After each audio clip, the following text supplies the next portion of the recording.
Horror कहानियां थी। बुरा साया पार्ट 1। रात के लगभग 3 बजे थे। एक बेहद डरावनी दिखने वाली लड़की अमन के कमरे में जोर जोर से चीख रही थी। वो अपने लंबे नुकीले नाखूनों को अमन के शरीर में चुभाकर उसका खून पी रही थी। अमन बुरी तरह से दर्द से तड़प रहा था। उस लड़की का चेहरा इतना खौफनाक था कि कुछ ही देर में दर्द और डर की वजह से अमन बेहोश हो गया। तभी अचानक अमन की आंख खुली और अमन चिल्ला पड़ा, बचाओ बचाओ, वो लड़की मुझे मार देगी, वो मेरा सारा खून पी जाएगी, बचाओ। ये सुनते ही अमन की माँ सुशीला जी दौड़ कर आती हैं। अमन, क्या हुआ बेटा? तुमने वो बुरा सपना फिर से देखा क्या? ठीक हो ना तुम? माँ वो लड़की अभी भी यहीं पर थी, ठीक मेरे पास, और उसने मेरे शरीर में, देखिए ना, मेरा सारा खून। बेटा तुम बिल्कुल ठीक हो। पता नहीं तुम्हें सपने ऐसे क्यों बार बार आते हैं। मैं पंडित जी से बात करती हूँ। मम्मी देखो, बाहर की एक यूनिवर्सिटी में मेरा एडमिशन हो गया है। उन्होंने मेरी एप्लीकेशन एक्सेप्ट कर ली है। लेकिन बेटा अचानक इस तरह, तुम तो कह रहे थे कि इस वक्त वहां पर सारे एडमिशन क्लोज हो चुके हैं। हाँ माँ, सरप्राइज तो मैं भी हूँ, लेकिन देखिए ना, हो सकता है कि कोई सीट खाली रह गई हो और शायद इसीलिए उन लोगों ने मुझे बुला लिया हो। देखो बेटा, सारी चीजें अच्छे से जांच पड़ताल कर लेना। आजकल ना बहुत फ्रॉड होता है, किसी चीज का पता ही नहीं चलता। और मम्मी, कमाल की बात तो ये है कि मुझे ये कॉल सीधा लंदन की एक बहुत बड़ी यूनिवर्सिटी से आया है। यहाँ तो शायद मैंने अप्लाई भी नहीं किया था। बेटा मुझे तो बहुत बड़ी गड़बड़ लग रही है। अभी ये भी तो पता नहीं चला कि वो सपना तुझे बार बार क्यों आता है। तुम अच्छा ना बेटा। अरे डरो मत, कुछ भी नहीं है, वो सपना मुझे ऐसे ही आता होगा। कुछ ही दिनों के बाद अमन सारी तैयारी के साथ लंदन के लिए निकल जाता है। लंदन पहुंचने के बाद तो जैसे अमन की जिंदगी बेहद खूबसूरत हो गई थी। वहां की लाइफ में जाकर अमन बहुत खुश था। जैसे ही वो अपने हॉस्टल के कमरे में पहुंचा, उसने अपने आप से कहा, हाँ, मम्मी पापा की फोटो यहाँ टेबल पर लगा देता हूँ, और ये मम्मी के हाथ के बने लड्डू, इनका तो क्या कहना। यहाँ विदेश में सब कुछ है, बस मम्मी के हाथ के खाने की बहुत याद आएगी। रात हो गई थी और अमन अपने बिस्तर पर जाकर सो गया। आधी रात के बाद अमन को किसी के गाना गाने की आवाज सुनाई दी। अमन नींद से जाग गया। अमन ने अपने बिस्तर पर वापस जाकर सोने की बहुत कोशिश की, लेकिन उसे नींद नहीं आई। अरे, इतनी रात को ये गाना कौन गा रहा है? यार, कितनी प्यारी आवाज है। लगता है कोई लड़की गाने की प्रैक्टिस कर रही है। लेकिन इतनी रात में कौन गाना गाता है? हो सकता है पास वाली गर्ल्स हॉस्टल की कोई लड़की होगी। एक बार जाकर देखता हूँ, आखिर ये लड़की है कौन? अमन अपने हॉस्टल के रूम से बाहर निकलकर दूर दूर तक ढूंढने की कोशिश करता है, लेकिन रात के अंधेरे में उसे वहां कोई नहीं मिलता और गाना गाने की आवाज भी अचानक से चली जाती है। अगली सुबह अमन जैसे ही कॉलेज जाने के लिए तैयार होता है, वो वॉश बेसिन में अपना मुंह धोने के लिए झुकता है और जैसे ही सर ऊपर उठाता है, अचानक से उसे आईने में एक लड़की का चेहरा दिखाई देता है। ओह माय गॉड, ये क्या है? लगता है रात को मेरी नींद अच्छे से पूरी नहीं हुई है, इसीलिए मुझे कुछ अजीब अजीब सा लग रहा है। मैं तो डर ही गया था। ऐसा लग रहा था जैसे वहां पर कोई है, लेकिन यहाँ तो कोई भी नहीं है। अगली सुबह अमन अपने दोस्त से कहता है, अरे यार, एक बात बता, रात को हमारे हॉस्टल के पीछे कोई लड़की गाना गाती है क्या? बहुत प्यारी आवाज है। अरे नहीं यार, मैंने तो किसी की आवाज नहीं सुनी। मेरा रूम भी तो तुम्हारे रूम के ठीक बाजू में ही है। अरे यार, रात को लगभग 12 बजे के बाद तू जल्दी सो गया होगा शायद। अरे कम ऑन ब्रो, ये लंदन है, लंदन। यहाँ पर कौन जल्दी सोता है? और मैं तो वैसे भी रात को 2 बजे सोने वाले लोगों में से हूँ, पर मुझे तो किसी की आवाज सुनाई नहीं दी। जरूर तूने अपने कानों में ईयरफोन लगा के रखे होंगे। म्यूजिक सुनने का बहुत शौक है ना तुझे, इसलिए बाहर की आवाज कैसे सुनाई देगी? हाँ यार, वो बात तो है।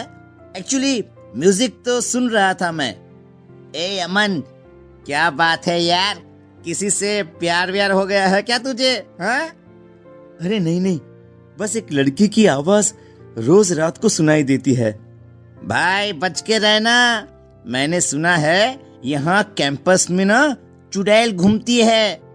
अरे कोई बात नहीं यार, अगर चुड़ैल है तो चुड़ैल सही, उससे मिलूंगा मैं, और वो भी रात को। अमन जैसे ही अपने कमरे में जाकर सोता है, एक लड़की उसके सिर के पास आकर बैठ जाती है और धीरे धीरे उसके बालों को सहलाती है। अमन घबराकर जाग जाता है। कौन है? कौन है? यहाँ पर, अभी यहाँ पर कोई था, कोई लड़की, लेकिन अभी तो कोई नहीं है। ये मुझे क्या हो गया है? लगता है कुछ दिनों से मैं अपनी फैमिली को ज्यादा ही मिस कर रहा हूँ, या फिर उस लड़की के बारे में ज्यादा सोच रहा हूँ। मुझे बार बार ऐसा क्यों लगता है जैसे जैसे यहाँ मेरे आसपास कोई और भी है। अमन थोड़ा सा परेशान हो जाता है। अगले दिन जब वो कॉलेज जाता है तो अचानक से एक लड़की अमन के पीछे से आकर उससे बात करती है। हेलो, आप इंडिया से आए हैं ना? आपका नाम अमन है ना? ओह माय गॉड, ये लड़की कितनी खूबसूरत है। मैंने अपनी लाइफ में आज तक इतनी सुंदर लड़की कभी नहीं देखी। क्या हुआ? मैं आपसे बात कर रही हूँ, आपने मेरी बात का जवाब नहीं दिया। आप इंडिया से हैं ना? जी हाँ, अब ठीक पहचाना आपने, मैं इंडिया से ही हूँ। और आप कौन? मैं यहाँ पास वाले कॉलेज में म्यूजिक स्टूडेंट हूँ और मुझे गाना गाने का बहुत शौक है। तो क्या रात के वक्त कैंपस के बाहर आप ही गाना गाती हैं? हाँ, आपने सुना? एक्चुअली ना, मुझे रात की खामोशी में गाना गाना बहुत अच्छा लगता है। जी हाँ, और कितने दिनों से आपकी आवाज सुनकर आपको ढूंढने की कोशिश कर रहा था, लेकिन जैसे ही बाहर आता हूँ आप गायब हो जाती हैं। चलिए ठीक है, हम दोस्त बन जाते हैं, उसके बाद मैं कभी गायब नहीं होंगी। अमन और निमिषा की दोस्ती हो जाती है। और फिर एक दिन, निमिषा, कितने महीने हो गए हमें एक दूसरे के साथ। मैं तुम्हें कहना चाहता था कि तुम मुझे बहुत अच्छी लगती हो। I love you Nimisha. I love you too Aman, मैं भी तुमसे बहुत प्यार करने लगी हूँ। अच्छा सुनो, इसी खुशी में आज शाम को मैं तुम्हें अपनी फेवरेट जगह लेकर चलूंगी। ठीक है मैडम, अब तो आप जहां लेकर चलेंगे मुझे चलना ही पड़ेगा ना।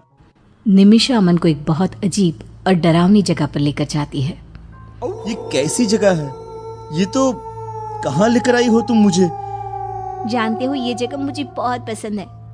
देखो ना, यहाँ की राख जैसी काली जमीन, जले हुए पेड़ और ये सन्नाटा कितना खूबसूरत है। लेकिन मुझे यहाँ पर डर लग रहा है। डर की क्या बात है, मैं तुम्हारे साथ हूँ ना। अच्छा सुनो, तुम्हें मेरा गाना पसंद है ना? मैं तुम्हें वो गाना सुनाती हूँ। निमिषा अचानक से अपना चेहरा दूसरी तरफ करके गाना गाना शुरू कर देती है। वाह, कितना अच्छा गाती हो यार तुम। I love your voice. गाते गाते अचानक से निशा की आवाज तेज हो जाती है और तेज होते होते उसकी आवाज एकदम डरावनी। ये देखकर अमन बुरी तरह से डर जाता है। निमिषा, क्या हुआ है? क्या हुआ है तुम्हें? ये क्या मजाक है कि तुम किस तरह से गाना गा रही हो? तुम ठीक तो हो ना निमिषा? चुप हो जाओ, अगर तुमने एक शब्द और कहा तो तुम्हारा खून पी जाऊंगी। चुप हो जाओ। निमिषा ने जैसे ही पलट कर देखा, अमन के होश उड़ गए। निमिषा डरावनी चुड़ैल का रूप ले चुकी थी। उसका चेहरा पूरी तरह से जला हुआ था, उसकी आंखों से खून टपक रहा था। उसके लंबे नुकीले दांत अमन का शिकार करने के लिए बेचैन हो रहे थे। कौन हो तुम?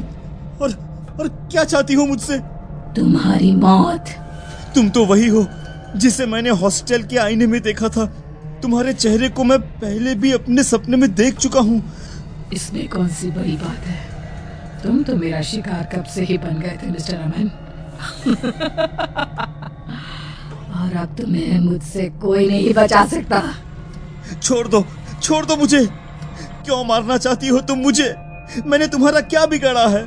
मुझे तुम जैसे यंग लड़कों का खून पीने में बहुत मजा आता है। तुम्हारा खून पीकर मेरी ताकत बढ़ जाएगी और मैं तुम्हें छोड़ूंगी नहीं।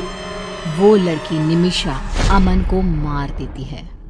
अगले दिन शाम के वक्त इंडिया में अमन के घर एक फोन आता है। हेलो, कौन बोल रहा है? सुशीला जी, हमें आपको ये बताते हुए बहुत दुख हो रहा है कि आपका बेटा अमन अब इस दुनिया में नहीं रहा। कल रात को उसने हॉस्टल में सुसाइड कर लिया। आप क्या कह रहे हैं? मेरा बेटा तो मेरे घर पर है, कल ही तो लंदन से लौट कर आया है। ऐसे उल्टी सीधी बातें क्यों कर रहे हैं आप पागल लोग? इतना कहकर सुशीला जी फोन डिस्कनेक्ट कर देती है। सच क्या था? क्या जो घर पर था वो सच में अमन था या कोई और? क्या अमन मर चुका था? जानने के लिए देखिए इस कहानी का अगला भाग।